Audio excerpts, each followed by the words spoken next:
રામ રામ, જય શ્રી કૃષ્ણ, જય માતાજી એન્ડ ગુડ ઇવનિંગ મિત્રો. કેમ છો? આશા રાખું છું બધા મજામાં હશો, સરસ મજાની તૈયારીઓ કરી રહ્યા છો. પરંતુ આજનો આ વિડીયો જે છે ને એ બહુ જ સરસ છે.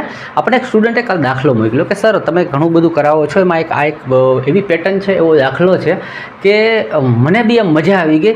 તમે જોશો ને તમારા મગજનું એક લેવલ છે ને એને અપ કરશે, એ મારી ગેરંટી છે. કારણ કે કાં તો તમે એ દાખલાની અંદર હલવાઈ જશો, અથવા તો તમને એમ લાગશે કે દાખલામાં ભૂલ છે. અને જો તમે લોકો કેવું વિચારી શકો છો, સરસ મજાનો દાખલો છે, કાંઈ પણ જાતની ચર્ચા કર્યા વગર એક વખત છે ને પેલા દાખલાને વાંચીએ અને જોતાં એવું લાગશે કે ઓહો આમાં તો થઈ જાય. પણ જ્યારે કરવા બેસશો ને તો એવા ફસાઈ જશો કે તમને પછી એવું કન્ફ્યુઝન થશે, સાલા દાખલે મેં ગલતી છે, આ ખોટું છે, આ કંઈ ભૂલ છે, અથવા તો આ પ્રશ્ન જ ખોટો છે, આવું ફીલ થશે. એ સરસ મજાનો દાખલો છે. પહેલાં હું એવી રીતે આપણે ચાલીએ કે જે વિદ્યાર્થીઓ વિચારે અને કેમ હલવાય છે, અને પછી એની બેસ્ટ મેથડ કઈ કે ભાઈ આ પ્રકારના દાખલા જે છે એને આપણે કેવી રીતે ખરેખર સોલ્વ કરવા જોઈએ. આવો પહેલાં તમને અહીંયા બોર્ડ ઉપર હું પ્રશ્ન દેખાય એ વ્યવસ્થા કરી આપું, જેથી કરીને પ્રશ્ન વાંચીએ. ભાઈએ મને હિન્દીમાંથી મોકલેલું છે અને પછી હું એનું ગુજરાતી બધું કરાવી દઈશ અને એકદમ ટચ કરાવીશ કે મજા આવી જશે. જોઈએ પહેલાં પ્રશ્ન જે છે ને એને વાંચીએ. એને શું કીધું ખબર, આ એક જાતની પઝલ જ છે અને આવી પઝલો અમે બહુ બધી કરાવેલી છે, બટ એમને લાગ્યું કે સર આ થોડું કન્ફ્યુઝનવાળું છે તો કરાવી દો. ચલો કરાવી દઈએ. શું કહે છે અહીંયા આવી જશે પ્રશ્ન, ટાઉન વી કે ઉત્તર મેં હે. એટલે આની અંદર શું કહે છે, બધા નાના નાના મકાનો કહી દીધા, ટાઉન આપી દીધા છે, બરાબર છે. નહીંતર આના બદલે આપણને માળ આવતા હોય, પુસ્તકો હોય, વ્યક્તિઓ આવતા હોય, આ ટાઈપની પઝલ છે. એટલે કે ટાઉન વી કે ઉત્તર મેં હે, ટાઉન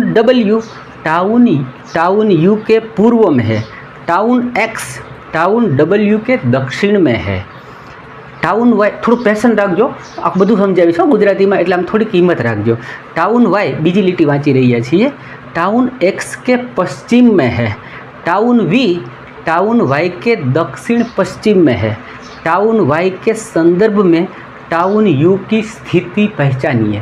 અથવા તો ક્યાં આવે કે છે જવાબ છે ઉત્તર પશ્ચિમ, એ પણ તમને દેખાઈ ગયું હશે.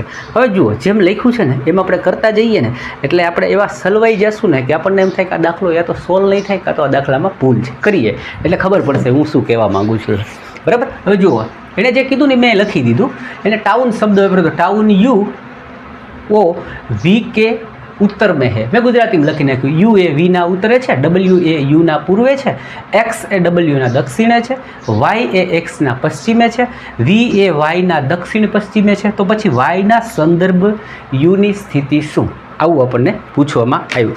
જેવી રીતે લખ્યું છે એવી રીતે કરીએ એટલે આપણને ખબર પડશે કે આપણે ક્યાં સલવાઈએ છીએ. પહેલાં યુ જે છે ને એ વીના ઉત્તરે, એટલે કે અહીંયા આપણે હું વી કહું તો એની ઉત્તરે શું છે તો કે યુ, કારણ કે કીધું ને યુ એ વીની ઉત્તરે. ઓકે. ડબલ્યુ એ યુના પૂર્વે, ડબલ્યુ છે ને એ યુની પૂર્વ દિશામાં, આ ઉપર ઉત્તર છે, દક્ષિણ છે, પૂર્વ છે અને પશ્ચિમ છે. એટલું તો આઈ થિંક બધાને આવડતું, એટલે એમાં આપણે સમય નથી વગાડતા. ડબલ્યુ એ યુના પૂર્વે, એટલે આ યુ જે છે એની પૂર્વમાં ડબલ્યુની સ્થિતિ આપી છે. પછી કીધું એક્સ એ ડબલ્યુના દક્ષિણે, તો આ ડબલ્યુ છે એની દક્ષિણમાં જઈએ તો શું કહે છે કે એક્સ જે છે એ ત્યાં બેઠો છે. વાય એ એક્સના પશ્ચિમે, તો વાય છે ને એક્સના પશ્ચિમ બાજુ, એટલે આપણે અહીંયાથી લઈ જઈએ છીએ આ વાય જે છે એક્સના પશ્ચિમ બાજુ. હવે કહે છે વી એ વાયના દક્ષિણ પશ્ચિમે, કોણ વી એ વાયના દક્ષિણ પશ્ચિમે, તો વી તો અહીંયા બેઠો છે, હવે વાયના દક્ષિણે અને એ બાજુ પશ્ચિમે કઈ રીતે પોસિબલ, અહીંયા જ કન્ફ્યુઝન આપણને આવી જાય છે. ઓકે. હવે અમે વિચાર કરીએ જોઈએ કે આને કેમ બેસાડવો. વી છે એ વાયના દક્ષિણ, વી આ જે છે વાય તો ઓલરેડી એક્સના પશ્ચિમે છે, હવે વીને હું વાયના દક્ષિણ બાજુ તો લઈ જઈ શકું. ચલો કે આ વી જે છે એને હું અહીંથી લાંબો કરી દઉં. ઓકે.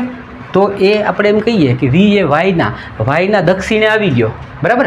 પણ આમ જુઓ તો પાછો આ પૂર્વ થયો, દક્ષિણ પૂર્વમાં થઈ ગયો. એટલે અહીંયા સ્ટુડન્ટ જે છે ફસાઈ જાય, એને એમ થશે કે સર આ દાખલો ગણવો કેમ, કાં તો આમાં ભૂલ છે, હવે પાછો જવાબ જોઈશે તો એમાં બી એને કન્ફ્યુઝન થાય. એટલે આ ટાઈપનો દાખલો જે છે ને આમ લાગે બહુ ઇઝી વાંચવાથી, પણ આ પઝલ છે. પઝલ એને જ કહેવાય કે જે છે ને તમારા એમ કહેવાય ને પીછડા ખેરી નાખે, એને કહેવાય પઝલ.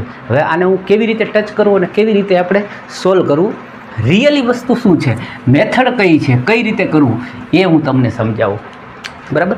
જો જે પેપરની અંદર 5 કે 7 દાખલા હાર્ડ આવતા હોય ને એમાંનો દાખલો છે। दिखने में वो छोटा बच्चा लगता है लेकिन है गंभीर। એટલે એવું ન વિચારતા કે આમાં કાંઈ નથી। આવા 5 દાખલા કે 7 દાખલા આવી જાય એટલે તમને કન્ફ્યુઝ કરી દે પેપરમાં।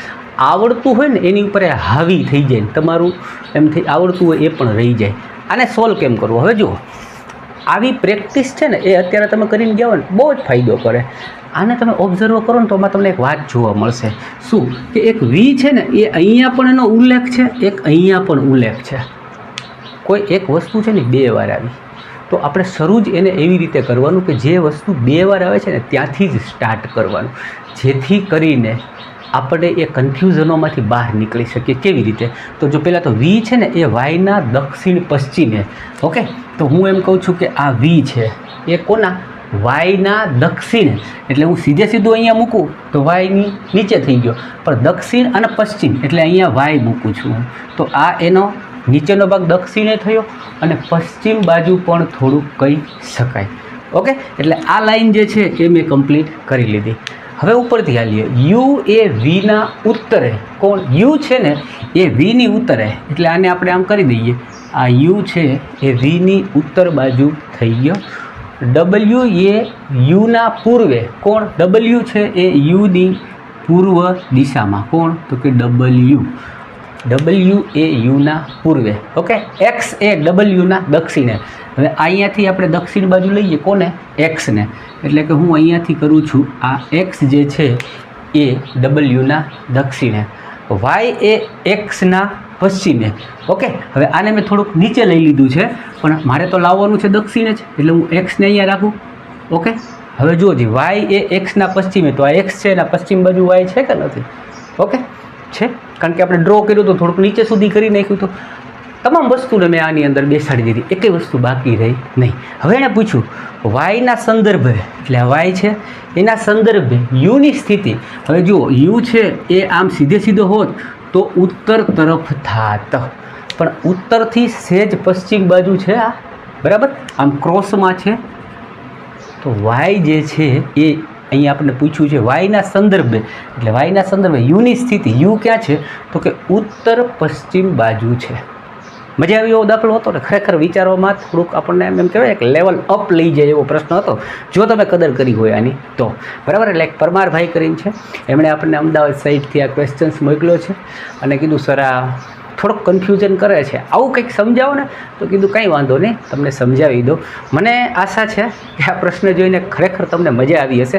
આવા જ કોન્સેપ્ટ આપણે ટ્રાય કરીએ છીએ કે રોજ તમારી સમક્ષ લઈને આવીએ, બરાબર છે? થોડા વ્યૂઝ વધે, થોડી ચેનલ ગ્રો થાય એવો તમે બી પ્રયત્ન કરો। મારી કમિટમેન્ટ રહેશે કે ભાઈ હું ડેઈલી તમારા માટે 1-2 વિડીયો લાવું, બરાબર? ઘણું બધું મૂકેલું છે, 500 થી 600 વિડીયો મૂકેલા છે રેલવે માટેના। સાથે વાત કરી દઉં તો આપણે સરસ મજાનું મટીરિયલ જે છે સાયન્સનું બનાવ્યું છે। બીજું વાત કરીએ તો રિઝનિંગનું લેટેસ્ટ 2026 સુધીનું છે। 2026માં આવેલા પ્રશ્ન પેપર ગુજરાતી ભાષામાં જો આપ પરચેઝ કરવા માગતા હોય તો બધાને પોસાય એવા ભાવમાં રાખેલા છે, એ પણ આપ ખરીદી શકો છો। અને ચેનલ પર નવા હોય તો અચૂકથી સબસ્ક્રાઈબ કરજો, કારણ કે આ બધું તમારા માટે છે અને મને પણ મોટિવેશન મળે કે મારા વિદ્યાર્થીઓ જે છે એને મજા આવે છે શીખવાનું અને કંઈક નવું શીખીને જાય છે તો એ સબસ્ક્રાઈબ કરે છે તો હું પણ રાજી થાઉં છું। એટલે ફરીથી કાલે મળીએ આવા જ દાખલાઓ સાથે, આવી જ વસ્તુઓ સાથે। તમને જ્યાં અટવાઓ છો, જ્યાં તકલીફ પડે છે મને મોકલો, શક્ય એટલી મહેનત કરીશ, શક્ય એટલી મદદ કરીશ। મારું કમિટમેન્ટ રહેશે કે હર હંમેશા તમારી સાથે છું। મળીએ બીજા વિડીયોમાં, ત્યાં સુધી ખુશ રહો, મસ્ત રહો, વ્યસ્ત રહો અને એકદમ તંદુરસ્ત રહો।